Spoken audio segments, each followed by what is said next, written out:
Dengan topik The Rights and Roles of Young Environmental Activists, saya mempersilakan Hawa Wahid. Hai, kejap ya saya share screen.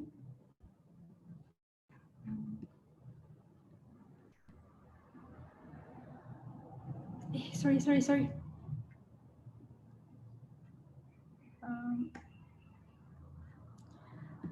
Which yang sorry. Are you seeing the slides? Yes. Okay. Selamat pagi semua dan Assalamualaikum. Saya rasa bersyukurlah dapat terlibat dalam summit kali ini untuk berkongsi mengenai kerja-kerja yang saya dah jalankan bersama NGO saya. Saya Hawa, saya seorang pengurus projek di Persatuan Aktivis Sahabat Alam Kuasa. Tanpa membuang masa, saya akan mulakan dengan saya punya perkongsian. Perkongsian saya pagi ini adalah mengenai hak dan peranan aktivis muda alam sekitar dan bagaimana pengetahuan kita tentang hak dan bagaimana kita nak bertindak ni boleh membantu dalam tuntutan tentang keadilan alam sekitar untuk semua lapisan masyarakat yang ada di Malaysia. Okey, sebelum saya mulakan perkongsian ni, saya nak kenalkan dulu dengan satu konsep demokrasi, iaitu demokrasi alam sekitar. Demokrasi alam sekitar ni merupakan satu sejenis amalan pembuatan keputusan yang meliputi pengurusan sumber asli, tanah, hutan dan juga perancangan pembangunan secara adil dan saksama bagi memenuhi kepentingan kita sebagai rakyat dalam masa yang sama untuk memastikan kelangsungan ekosistem kita. Demokrasi alam sekitar ni dimulai diperkenalkan sebagai prinsip ke-10 dalam Persidangan Rio pada tahun 1992. Prinsip ni dia menekankan penglibatan awam yang berkesan dalam proses pembuatan keputusan berkaitan alam sekitar, memerlukan kemudahan untuk mendapatkan maklumat dan juga keadilan untuk rakyat. Okey. Jadi bila kita dah faham sedikit mengenai konsep demokrasi alam sekitar ni, kita boleh ringkaskan bahawa dia ada 3 prinsip ataupun elemen penting di mana dalam amalan demokrasi alam sekitar yang sihat, dia kena ada 3 elemen iaitu akses kepada maklumat yang telus dan bebas, adanya penglibatan awam dalam proses pembuatan keputusan dan juga kita ada jaminan terhadap keadilan terhadap hak dan juga perlindungan alam sekitar. Okey, secara ringkasnya dalam elemen akses kepada maklumat yang telus dan bebas ni, maksudnya ialah orang awam dia ada hak untuk dapatkan maklumat pelan pembangunan tak kiralah negara, negeri, daerah dan juga kawasan yang mempengaruhi kehidupan kita lah. So dalam peringkat perancangan negara kita ada rancangan fizikal negara, dalam peringkat negeri kita ada rancangan struktur negeri, kita dalam peringkat kerajaan tempatan kita ada rancangan tempatan daerah dan untuk kawasan-kawasan yang mana ada pembangunan khas kita ada rancangan kawasan khas.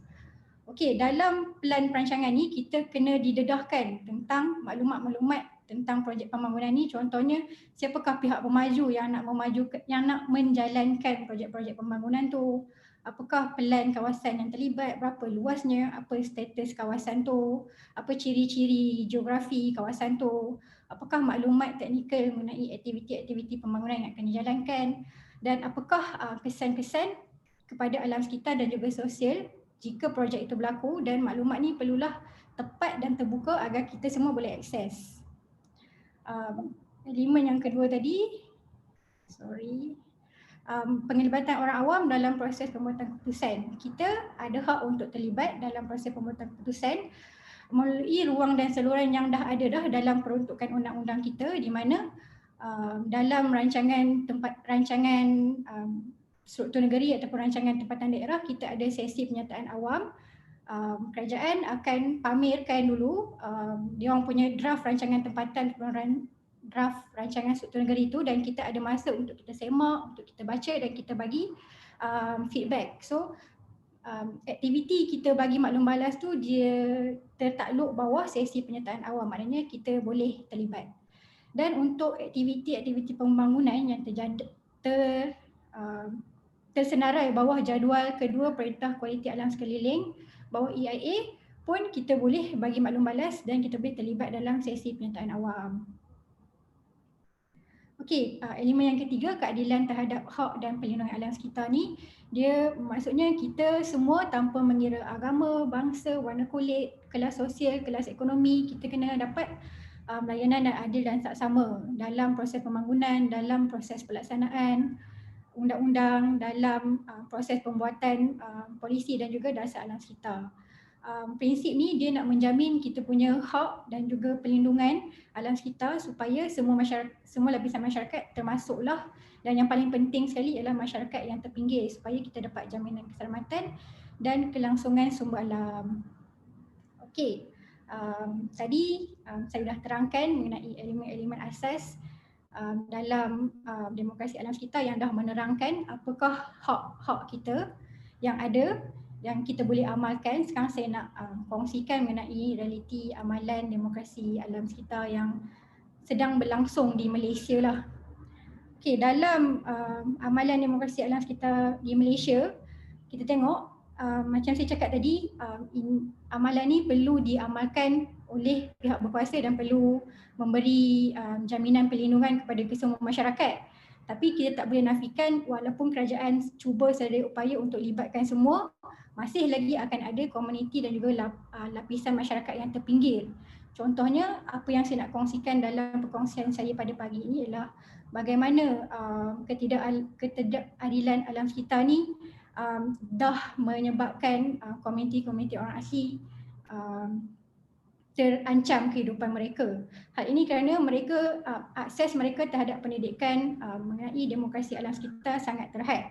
Bukan sahaja pendidikan mengenai demokrasi alam sekitar je terhad, banyak lagi akses terhadap hak-hak asasi ataupun hak-hak yang paling macam cakap basic untuk kita semua masyarakat di bandar ni, akses kepada semua benda tu tak sampai kepada komuniti orang asli ni.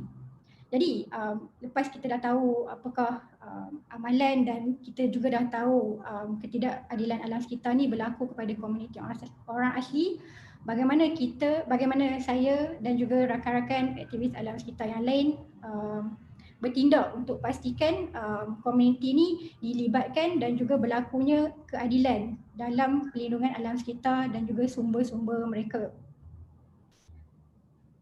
Okey, pertama sekali,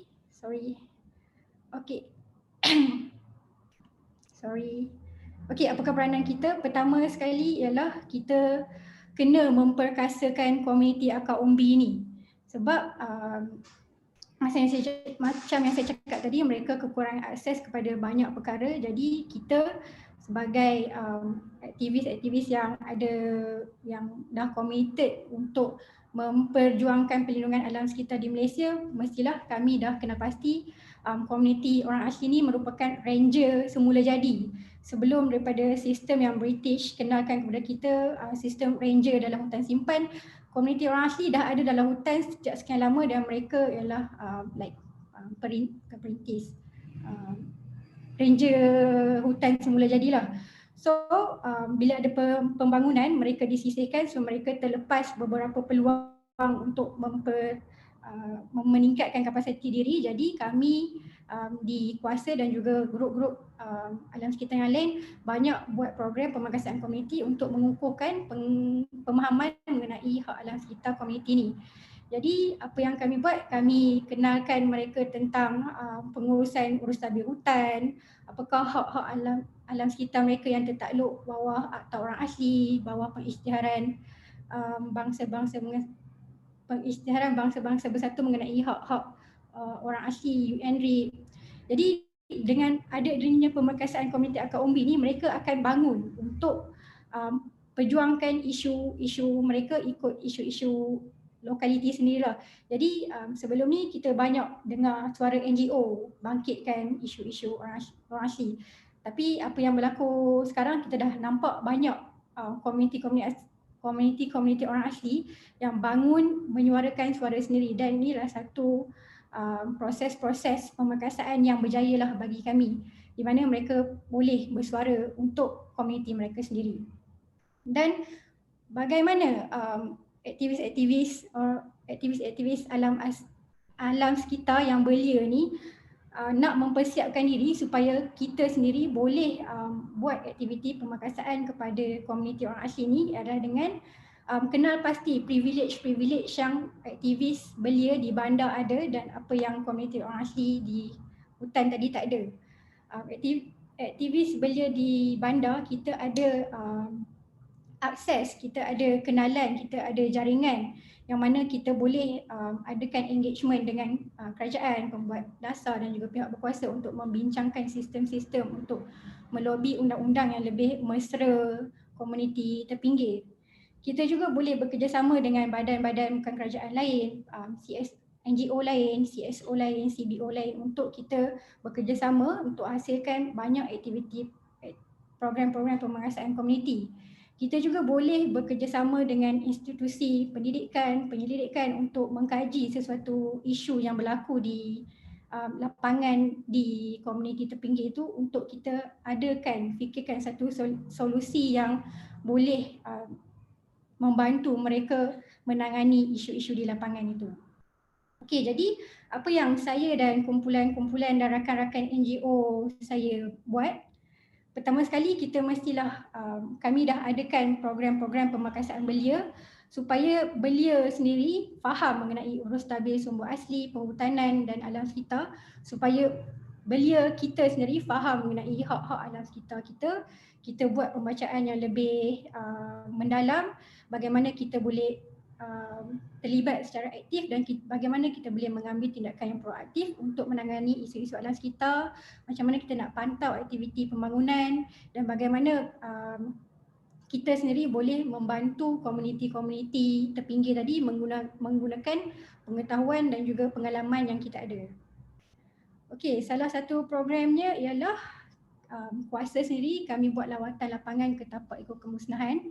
Sebabnya di Malaysia ni kita ada set peraturan, set garis panduan, set undang-undang yang cantik atas paper. Kita ada dokumen, garis panduan, ada akta kualiti alam sekeliling, tapi dengan adanya lawatan lapangan ke tapak ekokemusnahan ni, aktivis-aktivis boleh lihat sendiri adakah pelaksanaan projek tu ikut garis-garis panduan yang telah ditetapkan sewaktu pihak pemaju tu dia sign untuk dia approve projek tu. Jadi bila dah turun ke lapangan, aktivis ni akan lebih faham lah bagaimana projek-projek, bagaimana kelompongan undang-undang ataupun garis panduan tu telah di abuse oleh pihak pemaju untuk memastikan mereka tak perlu bertanggungjawab ke atas kemusnahan yang mereka ada. Okey, lepas kita dah faham tentang urus tabir, alam sekitar dan juga perhutanan dan juga sumber asli, bagaimana kita nak gunakan ilmu tu untuk kita terlibat dalam sesi penyertaan awam untuk proses-proses pembangunan. Macam yang saya cakap awal-awal tadi, setiap rancangan tempatan ataupun rancangan struktur negeri dia akan keluarkan draft dulu untuk orang awam semak dan kaji dan kita boleh bagi feedback. So penyertaan awam dalam proses-proses ni sangat penting dan sangat perlu, dan saya telah terlibat dengan sesi penyertaan awam ni seawal tahun 2018 dan saya dapat lihat peningkatan jumlah orang awam yang terlibat dalam sesi penyertaan awam ni, di mana last sesi pendengaran awam terakhir yang saya sertai di Kampar untuk draft rancangan tempatan daerah Kampar ni, penuh satu dewan dekat hotel tu dan juga tapi saya rasa tak boleh lawan sesi pendengaran awam untuk penyawataan hutan simpan Kuala Langat Utara lah. Jadi kita nampak bagaimana orang awam dah mula cakna dengan hak-hak mereka dan bagaimana mereka dah rasa terpanggil untuk turut terlibat sama dalam sesi penyertaan awam ni. Okey, selain daripada sesi penglibatan dalam sesi penyertaan awam tadi, aktivis-aktivis alam sekitar yang sedia ada juga aktif untuk terlibat dalam sesi kajian untuk pembaharuan polisi yang dibuat oleh agensi dan juga jabatan kerajaan. Jadi jabatan kerajaan ni, jabatan-jabatan teknikal, contohnya Jabatan Alam Sekitar, Jabatan Perhutanan, Jabatan Pengairan dan Saliran, Jabatan Perikanan, mereka secara berkala, mungkin 5 tahun sekali mereka akan buat pembaharuan. Jadi setiap kali mereka nak buat pembaharuan tu, mereka akan adakan kajian kelestarian, mereka akan panggil individu ataupun komuniti kumpulan-kumpulan yang terlibat secara aktif dengan sistem-sistem yang digunakan itu untuk bagi input mengenai penambahbaikan. Jadi setiap kali adanya sesi kajian ni, mereka akan, agensi-agensi ni akan panggil lah grup-grup ataupun individu-individu yang boleh bagi input secara langsung. Okey, kami juga adakan perjumpaan bersama pihak berkaitan bagi memahami proses-proses yang berlaku dalam projek pembangunan. Contohnya, kuasa sendiri dah berjumpa dengan SIRIM dan juga MPCC.